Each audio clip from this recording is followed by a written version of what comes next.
لما بتيجي تكذب وشك بيكذب وايدك كمان بتكذب، بس رجلك ما بتعملش كده. ده لان المخ ما بيبقاش واخد باله منها خالص. النهارده هتعرف ازاي تقدر تقرا الناس من خلال حركة رجليهم حتى لو بيبتسموا في وشك. يلا نبدأ. كل ما كان الجزء اللي في جسم الانسان بعيد عن المخ فالمخ ما بيعرفش يتحكم فيه، او الدماغ ما بتعرفش تتحكم فيه. فالوش بنعرف نتحكم فيه كويس جدا، فبنعرف نكذب بشكل كويس.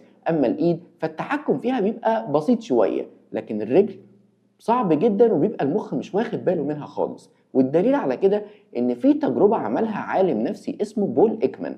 الراجل ده جاب مجموعه من مديرين الشركات وطلب منهم ان هم يتعمدوا ان هم يكذبوا على ناس قدامهم، وابتدى يلاحظ هو والمجموعه اللي معاه المديرين دولت هيعملوا ايه لما بييجوا يكذبوا.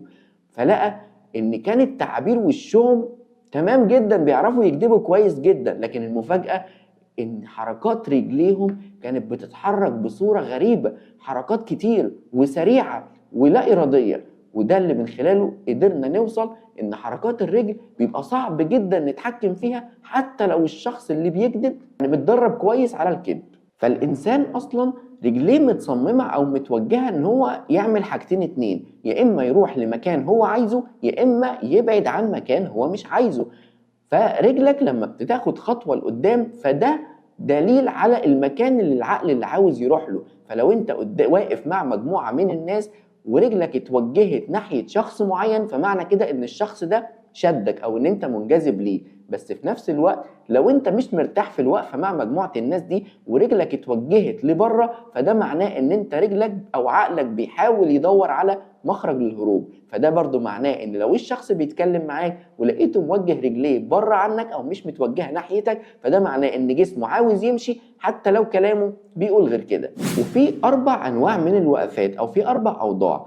اول نوع وهو وقفه الانتباه، ودي بيستخدمها الطلبه مع المدرسين بتوعهم، كمان صغار الضباط الصغيرين لما بييجوا يقفوا قدام القاده بتوعهم، كمان الموظفين لما بيعملوها قدام المديرين بتوعهم.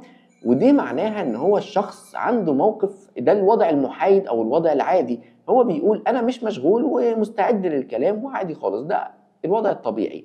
اما الوضع التاني او الوقفة التانية فهي وقفة اسمها تباعد الساقين، ودي بيستخدمها الرجالة اكتر، ودي بتفرض سيطرة او رسالة بيوجهها الشخص اللي بيعمل كده للناس ان هو بيفرض سيطرته اكتر ومش خايف من حاجة ومستعد للمواجهة وما عندوش اي مشكلة في اي حاجة وواقف في المكان ومش همشي.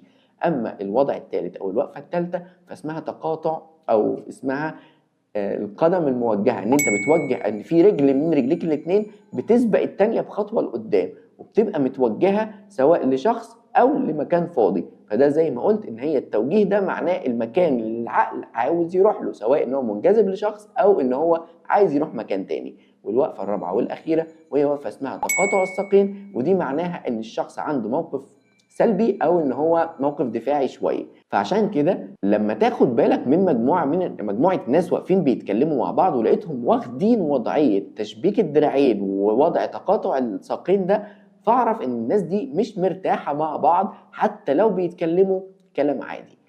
وقبل ما نكمل، لو المحتوى ده فادك ما تنساش تشترك في القناة، وكمان عايز اوجه رسالة شكر ليكم. النهاردة وصلنا 125 اخ واخت، وان شاء الله اكون عند حسن ظنكم، وان شاء الله يكون في محتوى اقوى باذن الله في الحلقات الجاية. فاما النقطة اللي هنتكلم فيها دلوقتي وهي ازاي اعرف ان البنت مهتمة بيا ولا لا من خلال حركة رجليها. البنت لو مش مهتمة بشخص بتبتدي تعمل 3 اشارات: بتطبق ايديها، بتتني دراعها، بتحط رجل على رجل، بتوجههم بعيد عن الشخص اللي بتتكلم معاه. اما لو البنت مهتمة بالشخص اللي قدامها فبتفتح دراعاتها، ما بتحطش رجل على رجل اصلا، وبتوجه رجليها ناحية الشخص اللي قدامها. عشان كده لو لقيت البنت بتعمل معاك الحركات دي فاعرف ان هي مش مهتمة بيك. وكمان في وضعية تانية بيستخدمها الرجالة والستات زي بعض ومفهومها واحد، وهي وقفة اسمها وقفة المقص. هي بتبقى زي وقفة تقاطع الساقين شوية شبهها، بس الفرق ان وضع التقاطع الساقين بيبقى الرجل مرتخية شوية، اما في وضعية المقص فالرجلين الاتنين مشدودين في الارض ومتثبتين جامد في الارض، وبتبقى رجل متوجهة لقدام. ودي معناها ان الشخص ما عندوش مشكلة خالص ان هو يكمل كلام او يكمل في النقاش اللي موجود، بس في نفس الوقت مش سامح ان الشخص اللي قدامه يقرب اكتر من كده. طب السؤال هنا بقى، ازاي اعرف ان الشخص اللي قدامي بدأ يرتاح معايا في الكلام؟ عشان تعرف الشخص بدأ يرتاح معاك في الكلام ولا لأ، فهتلاقيه بيعمل مجموعة من الخطوات كده بشكل ورا بعض. يعني هتلاقيه بدل ما هو واخد وضعية تقاطع الساقين، بتلاقيه يفك الوضعية دي ويحولها من تقاطع ساقين لوضعية الانتباه. بعد كده بتلاقيه بيفك تشبيكة الدراعين بتاعته. الخطوة اللي بعد كده بتلاقيه هو بيتكلم معاك ايديه بتتحرك، وفي الخطوة الأخيرة بيبتدي يوجه رجله ناحيتك. فدي الخطوات اللي لو لقيتها في الشخص اللي بيعملها قدامك فاعرف ان هو بدأ يرتاح معاك. اما بالنسبة بقى للمشية بتاعتك، طريقة المشية بتاعتك بتعرفك بالظبط انت مين. فالشباب اللي هم عندهم طاقة ونشاط وحيوية، فتلاقي الخطوات بتاعتهم سريعة كده ومليانة حيوية ونشاط، وبيحركوا ايديهم لقدام وورا بصورة قوية شوية. ودي اللي استوحى منها النظم العسكرية، اللي هي المشية العسكرية. المشية العسكرية اتاخدت من المشية بتاعت الشباب المفعم بالحيوية، لأن ديت مش مجرد نظام، هي اتاخدت واتعملت بصورة مبالغ فيها عشان توصل رسالة للناس اللي بتشوف المجموعة اللي ماشية بالطريقة دي، إن الناس دي مليانة نشاط ومليانة حيوية ومليانة طاقة. أما الستات فطريقة المشية بتاعتهم بتبقى إيديها بترجع لورا شوية، ده عشان إن إيديهم بتبقى منحنية أكتر من عند الكوع، عشان تبقى قادرة إنها تشيل الأطفال. دي في طبيعتها أو في تكوينها.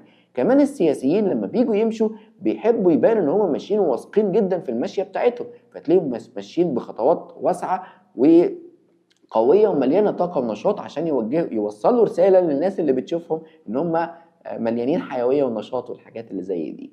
كمان في كذا طريقه للشخص اللي بيحط رجل على رجله. يعني ممكن تلاقي واحد بيحط رجل على رجل بطريقه، وتلاقي واحد تاني بيحط رجل على رجل بطريقه تانيه. كمان الشخص وهو قاعد ممكن يشبك رجليه بطريقة، وممكن يشبك رجليه بطريقة تانية خالص، وهنتكلم عنها بالتفصيل أكتر في الحلقة الجاية. أنا أمير، شكرا إنك وصلت للآخر. لو المحتوى عجبك ما تنساش تشترك في القناة